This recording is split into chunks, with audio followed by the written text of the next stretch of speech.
यहाँ राष्ट्रपति का चुनाव होगा। अब ये राष्ट्रपति के चुनाव में कौन उम्मीदवार खड़ा होगा इसका डिसाइड करना जरूरी है। तो संसद के 3 अंग होते हैं, लोकसभा, राज्यसभा और राष्ट्रपति। राष्ट्रपति संसद का एक अंग है। तो कहेगा संसद के सदन कितने होते हैं, तो 2 सदन, लोकसभा और राज्यसभा। लेकिन अंग कितने होते हैं, तो 3 अंग हो जाते हैं। तो उसी में एक अंग का चुनाव, सभी अंगों का चुनाव होता है, लोकसभा का चुनाव होता है, राज्यसभा का चुनाव होता है, तो राष्ट्रपति का भी चुनाव होता है। 5 सालों पर राष्ट्रपति का चुनाव होता है। राष्ट्रपति की उम्मीदवार जो कोई भी खड़ा हो सकता है, उसको कुछ शर्तों का पालन करना पड़ता है। वो भारत का नागरिक होना चाहिए, 35 साल आयु होना चाहिए, इस शर्त को तो कोई इजीली पार कर सकता है। पागल नहीं होना चाहिए, दिवालिया भी नहीं होना चाहिए। दिवालिया उसे कहते हैं कि जो इतना कर्जा ले लिया है और अपने इनकम से ज्यादा कर्जा ले चुका है, चुका ही नहीं पा रहा है, जैसे विजय माल्या, नीरव मोदी, मेहुल चौकसी, ये लोग दिवालिया हो चुके हैं। ऐसे लोग राष्ट्रपति के चुनाव नहीं लड़ सकते, क्योंकि अगर ये जीत गए ना तो सबसे पहले अपना कर्जा उतारेंगे देश के पैसा से। तो दिवालिया नहीं होना चाहिए, लाभ के पद पर नहीं होना चाहिए। सरकारी नौकरी जो होता है ना, वो लाभ का पद होता है। जैसे आप देखेंगे कोई राज्यपाल है, वो लाभ का पद नहीं है, नेता लाभ का पद नहीं है, मंत्री लाभ का पद नहीं है। संविधान के हिसाब से ये जनता के सेवक है।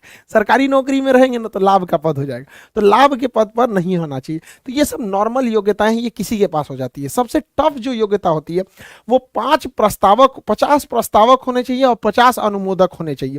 प्रस्तावक और अनुमोदक मतलब होना चाहिए कि जो व्यक्ति खड़ा होना चाह रहा है कि हाँ हम राष्ट्रपति के चुनाव में लड़ना चाहते हैं, जैसे इस बार यशवंत सिन्हा जी थे और द्रौपदी मुर्मू जी थे, तो उनके लिए संसद के किसी भी सदन से, चाहे वो लोकसभा हो चाहे वो राज्यसभा हो, 50 ऐसे लोगों की जरूरत है जो इनका प्रस्ताव आगे ले जाएं कि हम चाहते हैं कि यह व्यक्ति चुनाव में खड़ा हो। डायरेक्ट वो नहीं जानना चाहेगा कि हम चाहते हैं चुनाव लड़े।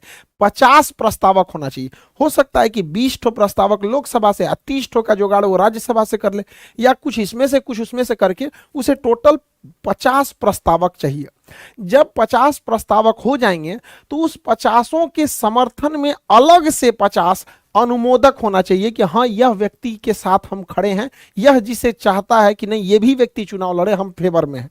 तो यानी ओवरऑल आपका 100 सांसदों से अच्छा संबंध होना चाहिए, तब ना आपका 50 ठो प्रस्तावक आएगा और इसके अलावे अन्य 50 ठो अनुमोदक होंगे। वो आप कहीं से ला सकते हैं, चाहे वो लोकसभा से ला सकते हैं या राज्यसभा से ला सकते हैं। कोई जरूरी नहीं है कि 50 यहीं से, हो सकता है आपका 50 लोकसभा से प्रस्तावक हो जाए, 50 राज्यसभा से अनुमोदक हो जाए।